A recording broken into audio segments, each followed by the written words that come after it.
Queridos amigos, está con nosotros Miguel Ugalde, está Enrique Morales Buenromero, está Germán von Bertrap, Miguel Valle, ¿en dónde está? Aquí está, Ivone y el enemigo ex dominico, don Félix García Yaceres, y aquí está Juan Vega. Hola, ¿qué tal? Muy bien. Bueno, esta tarde... Bueno, y yo también, porque... espérate, cada quien... ¿Tú eres la estrella, hombre?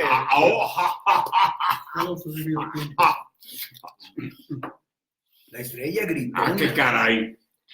¡Ah, qué caray! La estrella gritona. ¡Qué caray! Bueno, el caso es que estamos reunidos esta tarde porque, como les había dicho en algún momento, a raíz de una conversación con Germán von Bertrap, él decía que la plataforma teológica en la que se formó estaba allí, pero no sabía exactamente cómo resituarla. Y a mí se me ocurrió que, y le propuse en aquel momento, que Alfredo Pintos Aguilar, que se niega tiro por viaje a admitir que es especialista en Anthony de Melo, entonces lo voy a rebautizar. No es especialista, sino es un ávido lector sistemático de Anthony de Melo. Y entonces el punto es que yo llevo algún rato conversando con Alfredo, y lo que yo he captado de Alfredo es que Anthony de Melo lo que hace es saltar de una posible plataforma teológica, da un salto de muerte a la espiritualidad. Y probablemente en la espiritualidad sí vamos a encontrar lo que andamos buscando. Porque más allá de las instituciones, el espíritu en toda su libertad nos va a proveer de lo que necesitamos para la vida. Entonces, esta tarde vamos a tener una conversación, Pacomia, donde Alfredo nos va a exponer el pensamiento de Anthony de Melo y después vamos a conversar sobre la cuestión. Y allá doña María Juana nos está preparando unas guajolotas. Las guajolotas son unas tortas, unos bolillos rellenos de tamal. Los hay de mole y de mole verde. Así que, Alfredo, amigo querido, tienes la palabra. Bueno. A mí me pidió Carlos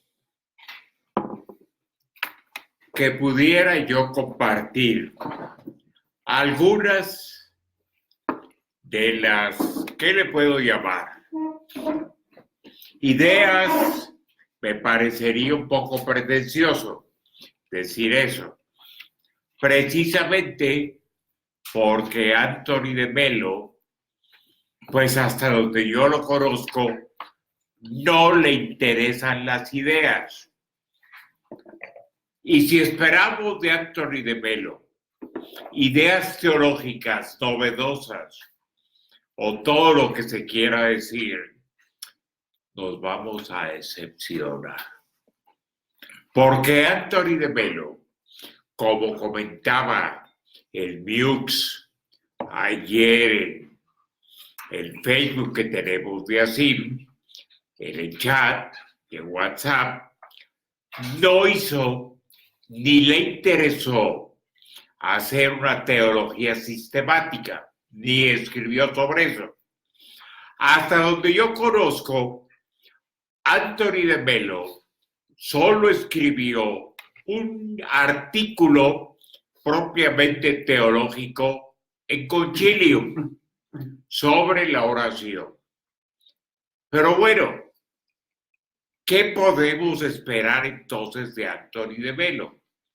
¿Qué podemos esperar de él? ¿No? ¿Y qué es lo que nos congrega aquí? Más allá de las guajolotas que por allá se están cocinando, ¿no? Pues hombre, poder compartir algunas ideas, experiencias espirituales, porque ese es el camino de Anthony de Melo, la espiritualidad.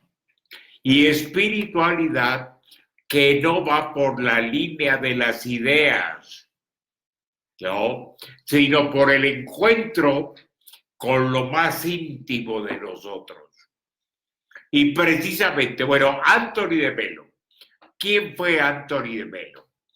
Anthony de Melo, jesuita, que él en su vida no se arrepintió de ser jesuita, ni católico, aunque consideraba y le daba pues algo así como consternación las limitaciones de la Iglesia Católica.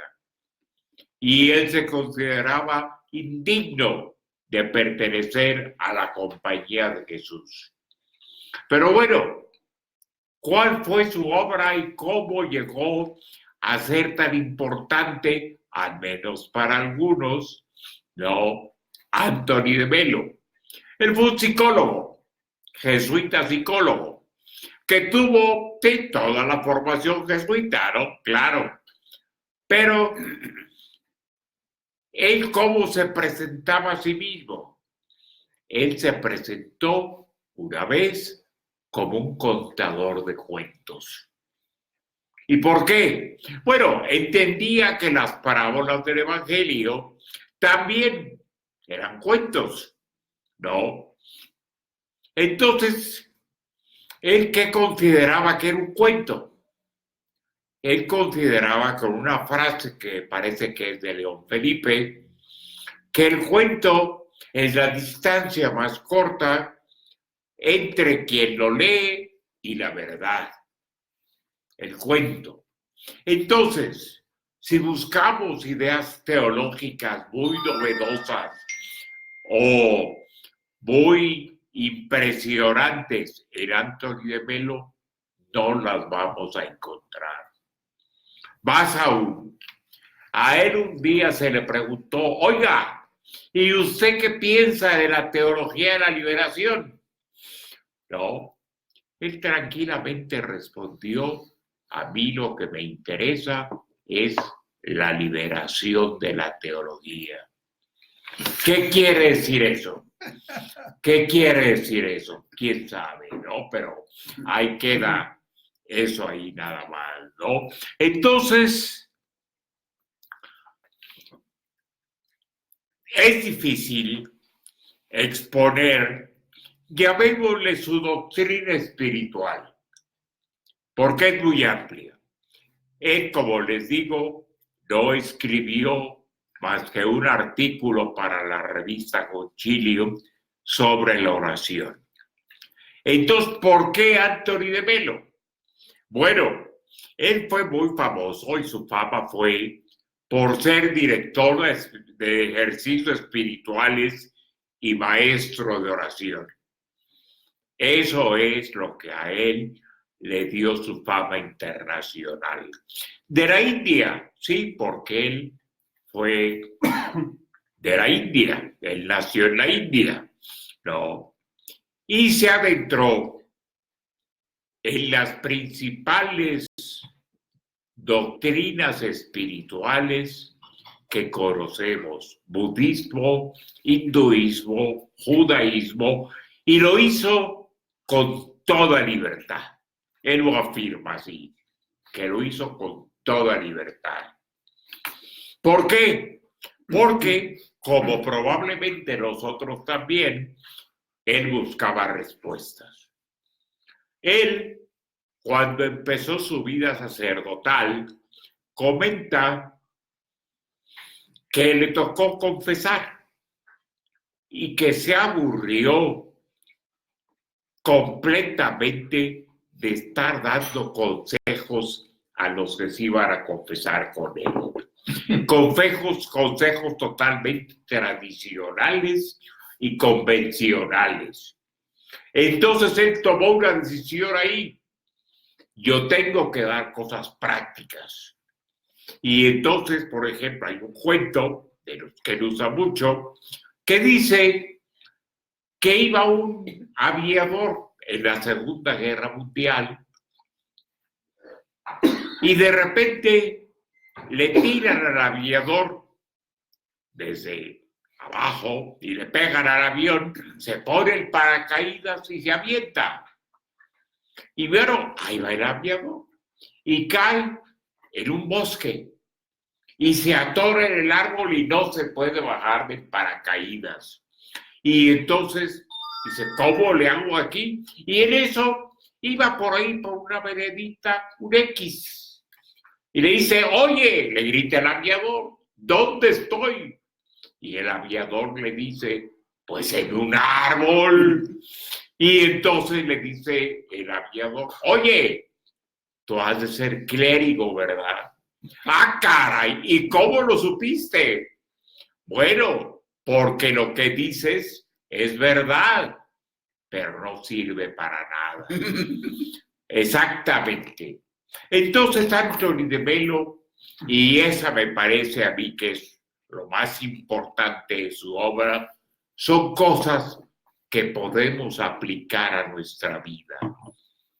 Es muy amplia la literatura que hay sobre él, de lo que él, que no escribió, pero son libros, lo que ordinariamente se consigue es apuntes que tomaron los que oían sus charlas y entonces los publicaron, que entre paréntesis, ustedes pueden conseguir en YouTube charlas y libros de Anthony de Melo en YouTube. Ahí los pueden conseguir. Gratis. Totalmente, claro que sí, ¿no? Anthony de Melo no buscó respuestas teológicas. No buscó respuestas teológicas. Buscó respuestas espirituales. Y me atrevo a decir que místico-religiosas espirituales.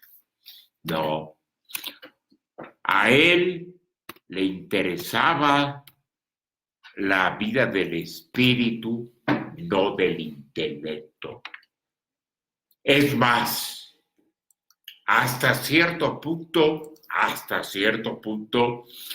hablaba y decía que las ideas no nos iban a llevar muy lejos. Y más aún, que en las ideas no íbamos a encontrar las respuestas importantes a las preguntas definitivas que nos hacemos.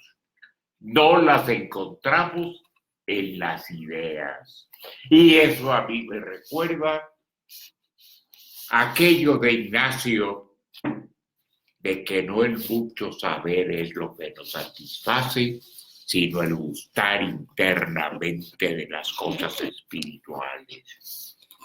Y por irnos a otro más de hace más tiempo, Agustín de Hipona, noli fora sire, redente ipso, in interiore homine habitat veritas. Tenemos preguntas muy importantes, las definitivas que nos hacemos en la vida. ¿Y dónde vamos a encontrar la respuesta? ¿En la teología, en las ideas, en todo eso? No. Vuelve a ti mismo, en tu hombre interior, en lo más íntimo de tu intimidad. Ahí encontrarás las respuestas a aquello que te inquieta. Ese fue Anthony de Melo. Ese fue Anthony de Melo. Creía que la teología, más que hacernos libres, nos limitaba. ¿Y por qué? Porque las ideas, para él, son limitantes, no nos dan la realidad. Cuando el sabio apunta a la luna, el tonto se queda mirando el dedo. Precisamente eso. Y las ideas son eso. El apunte del sabio hacia eso. Y llamémosle a eso la dogmática o todo lo que quieran. Son indicaciones. Pero ir más allá de eso es lo que nos puede llevar a liberar. Y precisamente es la libertad con la que Anthony de Melo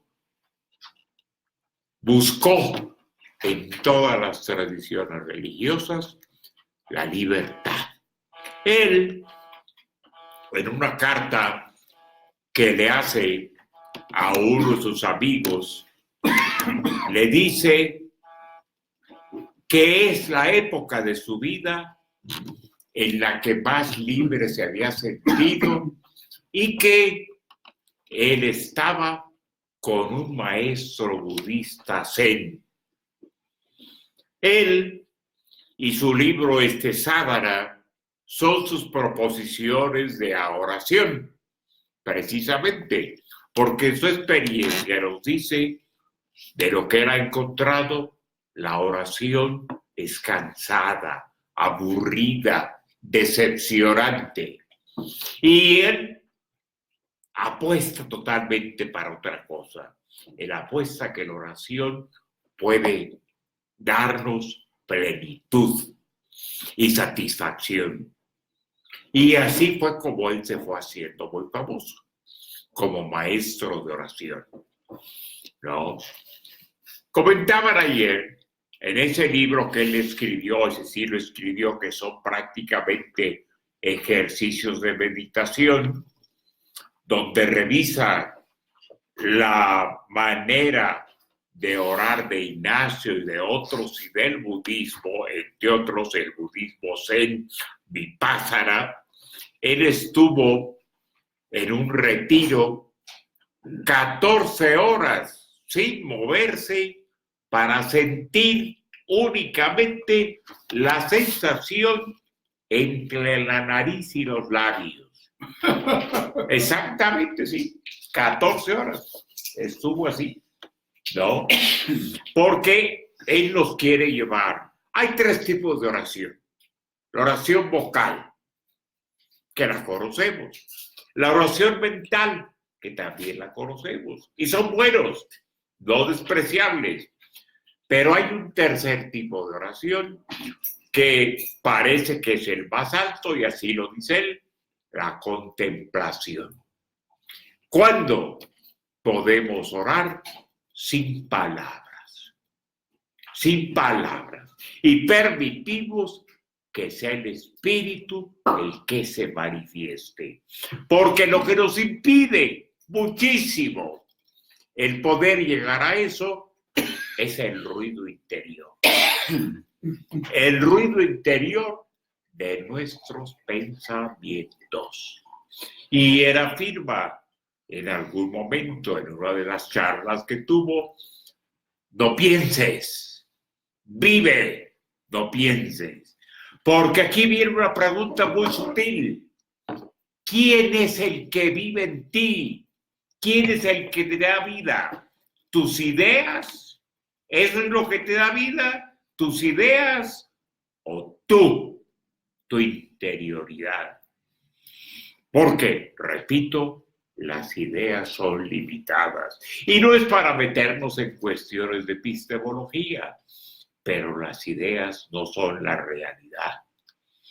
Y Anthony de Melo nos afirma categóricamente que cuando logramos ver y vivir en la realidad, entonces, ¿qué sucede? Termina el sufrimiento. Termina el sufrimiento. Cuando precisamente vemos la realidad. Y repito, no es para meternos en cuestiones epistemológicas, pero él cree en la objetividad. La objetividad, ¿cuál tipo de objetividad? No la intelectual, la objetividad espiritual. Cuando no vivimos con las ideas que nos hacemos de la realidad, sino cuando vivimos en la realidad. Y entonces, y esa fue una de sus principales proposiciones, despertamos. Despertamos. ¿Por qué despertamos? Porque ya no vivimos en el mundo de las ideas, sino que tenemos, ya adquirimos conciencia. Una vez se acercó a él un ejecutivo muy ocupado, como todos los ejecutivos, se acercó al maestro espiritual y le dijo: mira, no tengo mucho tiempo. Dime en 2 palabras qué necesito para alcanzar la iluminación. El maestro tranquilamente le dijo: conciencia. Oye, ¿pero qué es conciencia? Silencio. ¿Y qué es silencio? Conciencia. ¿Y qué es conciencia? Silencio. Conciencia es conciencia es conciencia. Y eso es para Antonio de Melo uno de sus principales aportes: despertar. Que a él, entre paréntesis, no le interesaba despertar a nadie. Él dice: los gurús sabios no les interesa despertar a nadie. ¿Por qué? Porque nosotros no nos gusta que nos despierten. Estamos muy cómodos. Y si nos quieren despertar, nos vamos a molestar.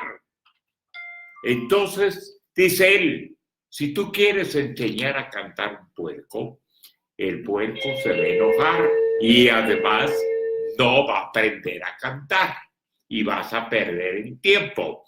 Por eso dice: yo no quiero hacerle el bien a nadie. De los que me están escuchando, tampoco les voy a hacer mal. La lluvia en los pantanos hace que crezcan espinas y en los jardines hace que florezcan. Por eso, el que quiera tener algo de aquí, él por él mismo lo sacará. Yo no se lo voy a dar. Porque ahí hay otra de sus proposiciones importantes. Nosotros somos los que creamos la mayoría de nuestros pensamientos y de nuestros sentimientos. ¿Y qué ejemplo nos da para eso? El enamoramiento. Estás enamorado de alguien, te equivocas. No te enamoraste de ella, te enamoraste de la opinión que tú formaste de ella.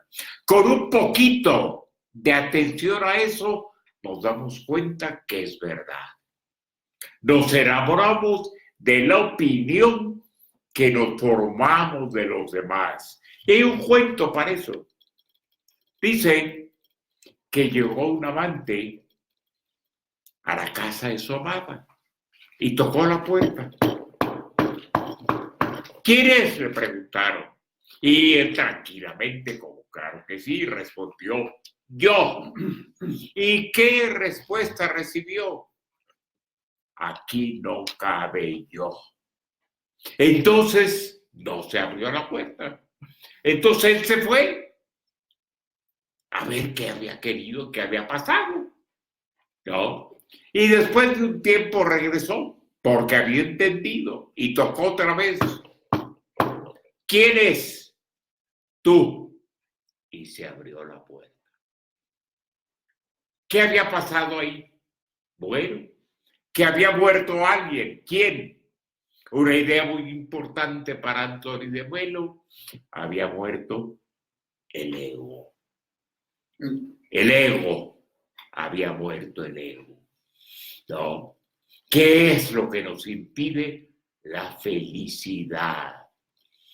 Cuando nosotros ponemos nuestra felicidad en personas o en cosas, etcétera, etcétera, etcétera, sufrimos.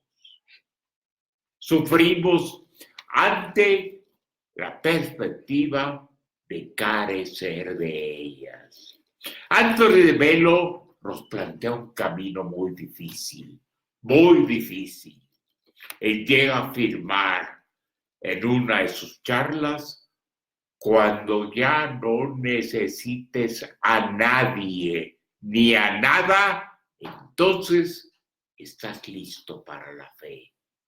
Entonces ven y camina y anda sobre las aguas. No necesitar a nada ni a nadie. No es tonto. Y nos dice, eso nos va a llevar al desierto. Y un tiempo tendremos que vivir en el desierto. Pero después será una música continua en tu vida. Después de pasar por el desierto, la noche oscura de San Juan de la Cruz. Pudiera ser. No.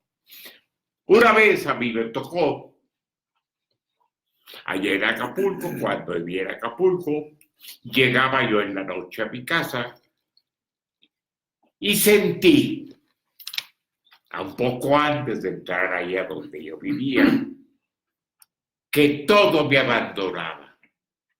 Dios, todo. Me quedaba yo absolutamente solo, vacío, abandonado y sin nada. Horrible esa experiencia. ¿Qué fue eso? ¿Quién sabe? Pero después pasó de todo eso, ¿no? Y sí, puede ser que tenga razón Antonio de Melo, que tenemos que pasar por el desierto antes de que todo florezca en nuestra vida. Porque él cree y afirma que la felicidad no es para algunos momentos, que puede llegar a ser y que es a lo que aspiramos que sea permanente. Pero distingue muy claramente, primero, que entendemos por felicidad. Felicidad no es el tomar 3, 4, 5 copas. Felicidad no es un baile o una fiesta. Felicidad es la paz y la plenitud.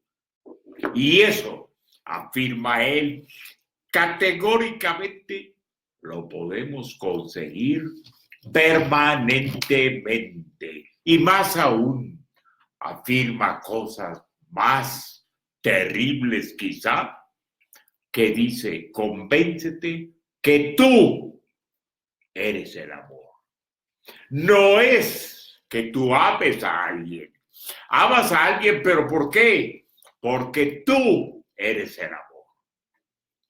Y cuando llegamos a tener esa experiencia de que nosotros somos el amor, todo cambia en nuestra vida. ¿Y cómo llegamos a eso? Ya lo dijo el maestro al ejecutivo. Conciencia, silencio, estar despiertos. Eso es para él espiritualidad. Despertar. ¿Despertar a qué? Despertar del mundo de las ilusiones. Despertar del mundo de la imaginación e ir a la realidad. Como ven, aquí no hay propiamente una teología sistemática. No, hay más bien un camino espiritual, lo que él nos muestra. Un camino espiritual. ¿No? Y él, pero ayer en el chat del WhatsApp hablaba, ayer Miux, de cuestiones de política. Antonio de Melo eso no le interesaba. Más aún, podríamos decir que es bastante conservador en eso. Bastante conservador. Él afirma en este libro, buscar a Dios en todas partes, reflexiones sobre los ejercicios espirituales de San Ignacio. No, él afirma en este libro que Cristo no vino a liberarnos de la pobreza, ni cosas por el estilo.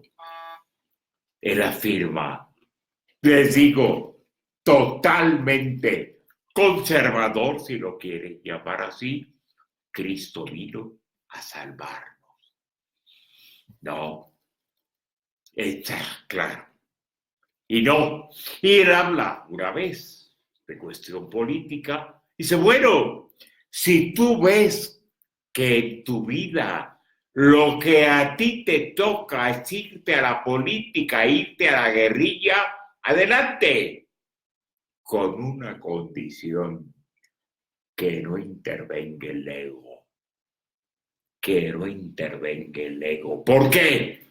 Porque entonces vas a hacer más mal que bien. Ese fue Anthony de Melo, en otras palabras, ¿no? Se despojó de su ego. Y entonces, con respecto a las ideas, habría una pregunta bastante sutil, ¿no? ¿Quién vive?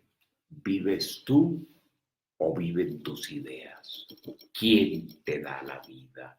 Y llega un momento en que nos damos cuenta que las ideas ya no satisfacen, por más sofisticadas e inteligentes que pudieran llegar a ser. Ya no nos dan vida y nos sostienen. Y entonces ese es el camino de una espiritualidad. Cuando nos damos cuenta que las ideas no dan vida. Las ideas no dan vida. Ir a nosotros mismos. La vida en nosotros mismos. Tony, como le decía a tus amigos, que yo no lo pude conocer personalmente, hubo gente aquí, hay gente que sí lo conoció personalmente, como Juanito, Juan Vega, lo conoció personalmente, tampoco se enredaba en cuestiones de tipo metafísico, y era muy práctico. ¿Y por qué hablo de cuestiones de tipo metafísico? Por ejemplo, en cuestiones del bien y el mal. Él no se metió a discutir eso. Simplemente constató que nosotros nos movemos en lo que decimos que es bien o mal, no por nosotros, no nos movemos por nosotros. Nos movemos por programaciones, le llama él, que hemos recibido a lo largo de la vida. Y que la gran mayoría de las cosas que decimos buenas o malas, no somos nosotros los que actuamos, son programaciones. Y nos cuenta un cuento que parece que fue real. Había una pareja de misioneros que fueron a las islas allá por el Pacífico y llevaban un niñito de 2, 3 años. Mueren los misioneros y se queda el niñito en esa tribu y crece como tal en la tribu, ¿no? Total, se siente uno más de la tribu. Se casa, etcétera, todo lo demás. Y en una de esas muere el esposo de la mejor amiga de su esposa. ¿Y qué va a hacer ese niñito, ese ya joven casado? Bueno, pues lo que le tocaba era acostarse con la amiga de su esposa, con la mejor amiga de su esposa. Él sintió cierta repugnancia al principio porque se acordaba de sus papás y de lo que había aprendido, pero decidió y se fue a acostar con la mejor amiga de su esposa.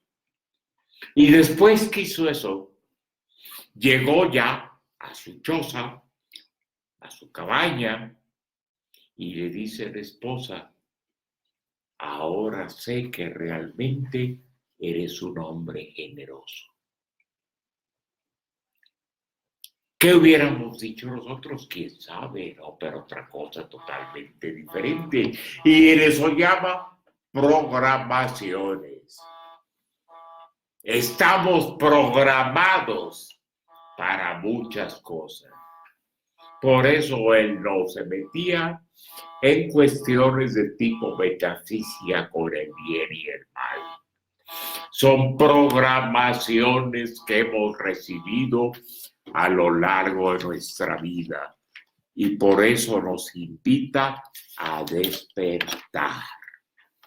Despertemos, veamos la realidad y eso vendría siendo la espiritualidad para Antonio de Melo. Despertar.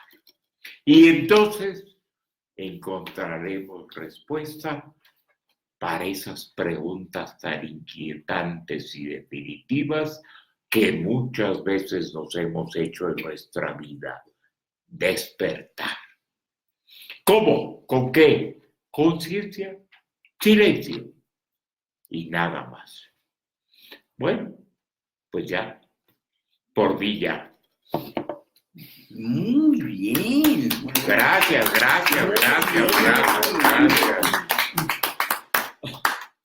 ¿Qué aprendiste, Enriquito? Que muchas de mis ideas son más bien programación. Pues sí. Claro, cuando no todas. Y que muchos de mis procedimientos son programación. Lo cual es muy grave. Bueno, ¿dónde está la gravedad?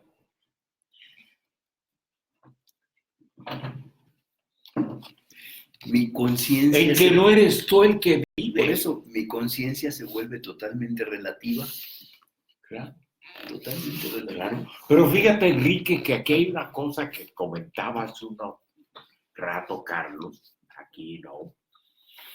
Que estas ideas, y ya me lo han comentado por otra línea también, parece que Antonio de Melo destruye todo. Y que entonces nos da miedo. Ir por ese camino. Fíjate que yo más que miedo siento liberación. Qué bueno, maravilloso, qué bueno. Sí. Fíjate Qué bien. nada más haber reflexionado en estas cosas cuando entré en la compañía, por ejemplo. Bueno, Otro gallo me hubiera ganado. ya pues. Oye, para mí esto enriquece de una forma que no pudiera yo expresar, pero lo que me ha traído continuamente durante todo el proceso es la contemplación para alcanzar amor de San Ignacio. Sí. Sí. Que es una contemplación. Lo que me ha realmente traído es la idea básica, la inspiración básica de la contemplación para el amor de San Ignacio, que es realmente la contemplación básica religiosa, que además no es como muchas de las cosas que son religiosas tienden a ser así como tenebrosas, tienden a ser oscuras. Sí. Y esto al contrario. ¿Podrían dejarnos escuchar acá, por favor? Sí. Y esto, al contrario, para alcanzar amor es vida, es luz, es una luz tranquila, es una luz que uno encuentra, pero en fin, todo me ha recordado más bien esta contemplación. Qué bueno, hermano, qué bueno. Porque en el fondo también puede ser que esto vaya al inacción contemplativos, ¿no? Además, por ejemplo, para mí, la contemplación no son pensamientos, por lo menos en este momento actual. La contemplación es contemplar. Exacto. Es vivir lo que está alrededor, Claro. es contemplar los árboles, contemplar las cosas, ya, sin mayor problema, sin mayor pensamiento. Claro. Además, es un sentimiento de pertenencia. Claro, claro, cómo no, claro. Sí, porque también por ahí entienden que la presencia de Dios es precisamente eso, una presencia, más allá de ideas que nos hagamos sobre él. Anthony en algún momento llega a decir que lo que más nos aparta de Dios son las ideas que nos hacemos de él. Y que en algún momento, ojalá, ya que nos hacemos ideas de él, tengamos buenas ideas de él, pero que sí, las ideas que nos hacemos sobre él son lo que nos apartan de él.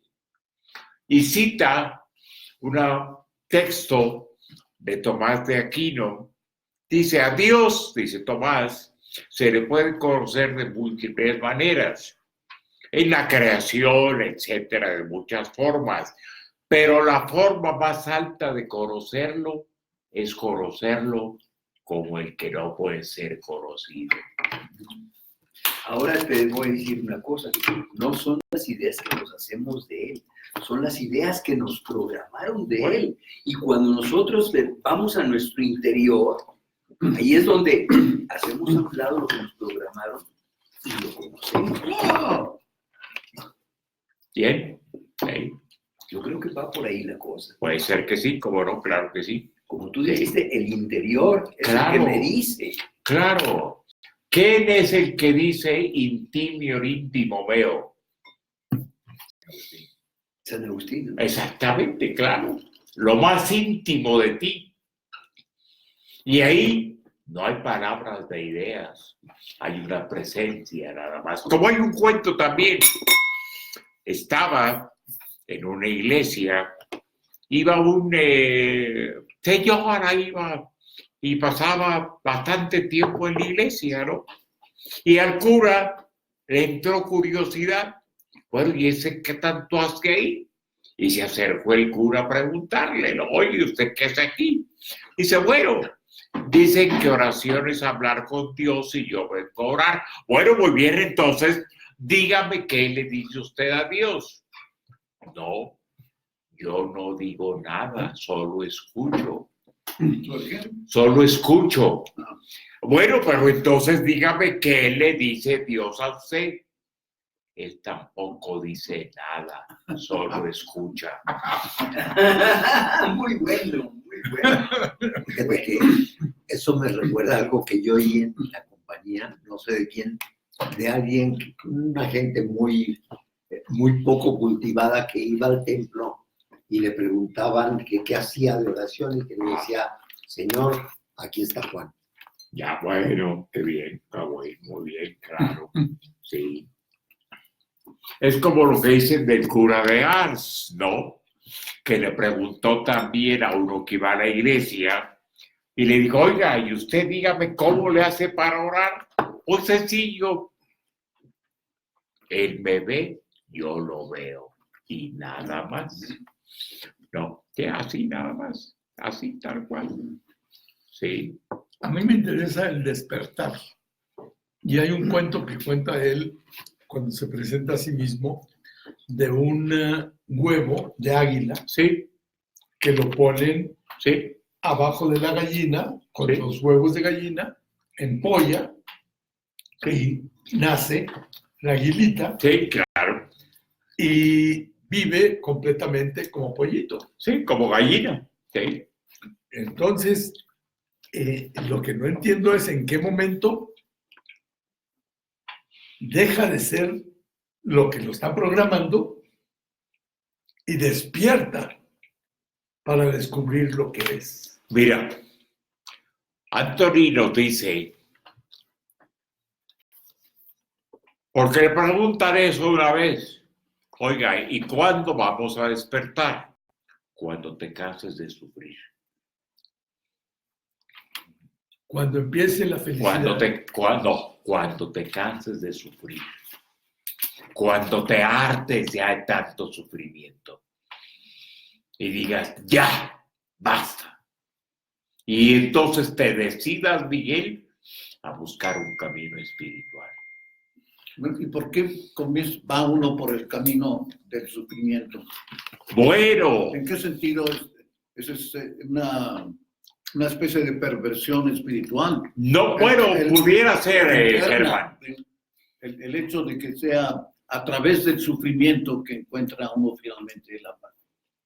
No es a través del sufrimiento como encuentras la paz. Más bien, como dicen en AA. Eso es lo que dicen, no es lo que yo pienso. Pero claro, como dicen en AA, cuando tocas fondo. Porque Anthony afirma que nosotros somos como niños, que lo que buscamos es que nos devuelvan nuestros juguetes. Oiga, devuélvame a mi mujer, devuélvame a mi trabajo, devuélvame mi prestigio. Dice, esos no vienen siendo más que juguetes.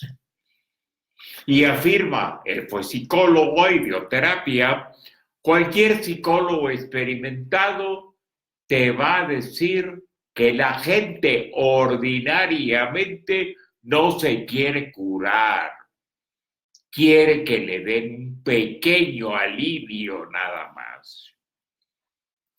¿Quién sabe qué tipo de gente sea esta? Pero bueno. No, claro, no, claro. Y por un ejemplo, se das de cuenta que estás en una alberca llena de excremento. Y yo te digo, aquí está mi mano para sacarte de ahí. No, nomás con que no hagan olas. Nomás con que no hagan olas. No. Alfredo, a mí una cosa que me llamó la atención y parece que en algún momento, no sé si lo aparezca en alguno de sus libros, pero sí me quedó como muy grabado en que él hace una especie como de su estructuración de las ideas, incluso de las ideas religiosas, porque cuando, y en ese sentido me pareció como muy provocador al decir, si la Biblia no me responde a mis preguntas, la misma que niego. Me pareció así como muy, muy provocador. Claro. ¿No? Bueno, esa es una idea, digamos, que se me ha grabado.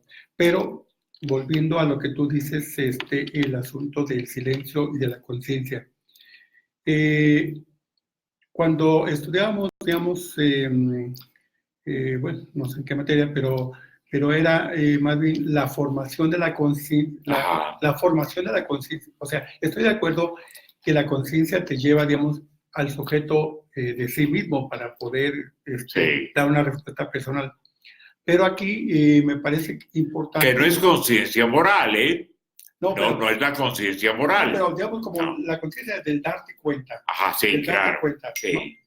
Y hacerlo tuyo, pero de todos modos, esa conciencia sí pasa por un proceso de formación de tu conciencia.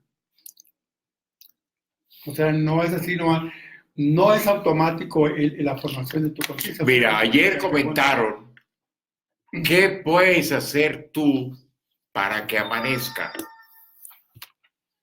¿Qué puedes hacer tú, Juan Vega, para que amanezca todos los días? Esperar. Lo mismo es lo que puedes hacer para adquirir la iluminación. Y sin embargo, afirma el maestro, porque le preguntaron, bueno, y entonces, ¿por qué nos recomiendas que no dejemos de lado nuestros deberes espirituales? Para que no estés dormido cuando amanezca. Genial. No. O lo que pasó con aquel maestro Zen, que llegó un discípulo muy inquieto y muy preocupado por adquirir la iluminación, y el maestro Zen, ¿qué respuesta le dio? simplemente le dijo, lava tu taza. Nada más. Lava tu taza. Y el discípulo alcanzó la iluminación. O como a él, maestro, ser aquel que llegó el discípulo muy entusiasmado a la choza del maestro, tocó y ya pasó y estaba lloviendo. Y le dijo el maestro, porque llegó el discípulo y le dijo al maestro, maestro, se me hace que yo ya terminé todo mi viaje espiritual, mi entrenamiento. Y el maestro se dio cuenta que estaba lloviendo y le preguntó, oye, ¿dónde dejaste tu paraguas en la entrada? ¿Del lado izquierdo o del lado derecho? Y el discípulo se quedó desconcertado y dijo, no, fíjate que no sé. Regresa dentro de 10 años, por favor. Y esto a mí me recordó el aye kodayis. Haz lo que haces. Aye kodayis, ¿no? Porque, según lo que nos dice Antonio Melo, vivimos completamente distraídos, perdidos en el ruido interior. Sí, a ver, las ideas que él propone me parecen interesantes, pero lo que sí veo es que cuando él afirma, si estas ideas que yo estoy proporcionando no llegan, digamos, a tocar el fondo y demás, deséchenlas. Tíralas, sí, Tíralas. claro, claro que Tíralas. sí, claro que sí, ¿No? claro que sí, Entonces, sí.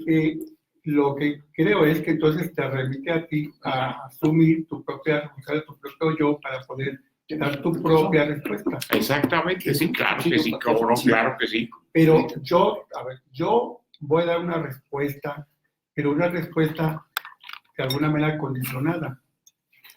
Porque cuando yo estoy afirmando algo, lo estoy haciendo a partir de lo que yo soy, de lo que yo he sido y de lo que creo, de lo que yo creo. Entonces, ese discurso que yo estoy emitiendo tiene una respuesta, bueno, tiene una afirmación, porque se ha dicho que a veces lo que nosotros emitimos, a veces lo queremos convertir en verdad. Pero es mi verdad, no es la verdad, porque no está a veces acercándose a la objetividad, no está acercándose a la realidad, sino es, como tú dices, las ideas que yo estoy... El problema, Juan, que yo veo en lo que tú dices, es que vas a elaborar un discurso. Y según lo que nos dice Tony de Melo, no va por ahí. No es por elaborar un discurso alternativo, porque harías, en el mejor de los casos, una teología. No es por la elaboración de un discurso, es porque llegues a lo más íntimo de ti. Y entonces las ideas te vienen sobrando. Félix. ¿No te parece, Alfredo, que la búsqueda de sentido de la vida está basada en una conceptualización con una serie de ideas? Y esa es la función